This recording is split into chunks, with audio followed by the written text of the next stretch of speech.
Yeah, just a quick review of the MarginZen shoulder pulley for physical therapy. So basically, when you're looking at one of these things, shoulder pulleys, you mainly want to use it for like range of motion. So in other words, if you want to increase flexibility of your shoulder, or you have like a stiff shoulder, particularly if you have one that's stiffer than the other, the whole idea of the shoulder pulley is that you're using your good arm to pull down and raise up the bad arm. So that's kind of the idea behind the pulley. Isn't really used too much for strengthening. If you have an arm that's super weak, maybe like if you're sitting and you have your hand on your knee, you can hardly raise your arm up.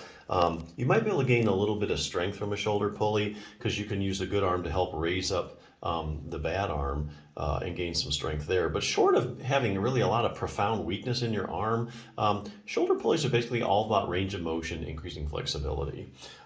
So basically, there's a few features you want to look at, be aware of when you look at a shoulder pulley. So I'll go over a couple features of this one I like just to give you some idea of things to consider. The first thing is the handles. Handles come in foam, plastic, or wood. Those are the three main kind.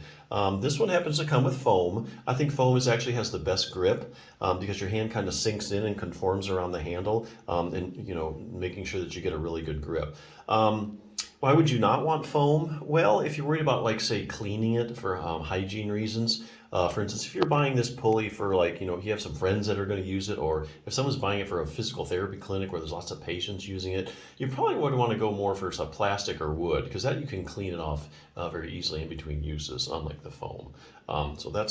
So that's something to think about as far as the handles. The other thing is the way they attach to your door frame is also something you really want to look at. This one, there's two main ways. One is a metal bracket. And it's just a metal bracket, kind of like a U shape that hooks over your door, and then you close the door and it stays in place. The metal brackets are nice, but if you're worried about scratching your door or chipping the paint or anything, if you have any concerns, cosmetic concerns like that, I probably wouldn't go for that. I would probably use a strap, which is the other way these things come, and this one happens to come with a strap.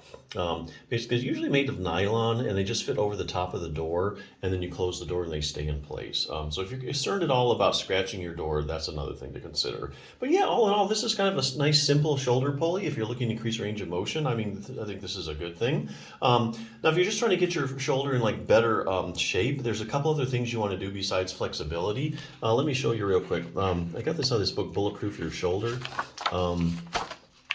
Basically, besides flexibility, there's a couple other things you need your shoulder to be able to do in order to get optimally functioning.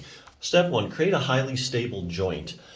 So basically, your shoulder is a very shallow ball and socket joint, and it depends heavily on muscles to support it and keep the ball firmly in place. Now, this is different than, say, like the hip joint, because the hip is a very deep ball and socket joint, and you don't need as many muscles to keep it in place just because of the bony architecture. And think about it, you hear more about shoulders being dislocated than you do hips. And that's because, like I say, the shoulder is very shallow ball and socket joint. Muscles mainly keep that thing in place. Out of all the muscles, it's your rotator cuff that really gives you the joint stability. So you want to make sure that you have a really strong rotator cuff. And I think I read a study one time where actually, like, before you even move your arm, your rotator cuff contracts to stabilize your ball and socket joint. So it's really, really important. So this first section here tells you all about rotator cuff strengthening. I'm going to give you some exercises for that.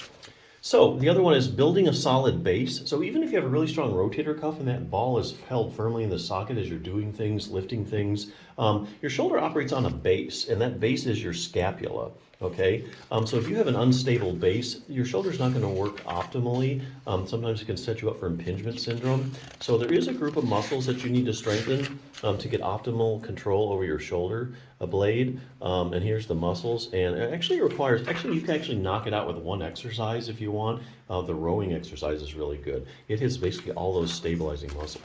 So that's something else you need to do. And the last thing you need for an optimally stretching, which we've covered, and there's actually like 4 critical stretches. So while your shoulder moves in a variety of directions, there's 4 main directions it needs in order to optimally function. This will go over that. Last thing is proprioception. A lot of research now out on shoulders. People that have shoulder problems are finding they've decreased proprioception. Well, what is proprioception? Proprioception is your position sense. So right now, as you're looking at this video, you know where your arm is. You know if it's up in the air or it's down or it's out to the side. And that's because your proprioception, those little sensors inside the joint that tell it what position it's in. So proprioception is definitely something you'll want to work on, and it gives you an exercise for that as well. So just some other tools for your toolbox if you're looking to get your shoulder in optimal shape. If you're just looking for, you have a stiff shoulder, you want to kind of, stretch it out a little bit, shoulder pulleys can get the job done. So definitely check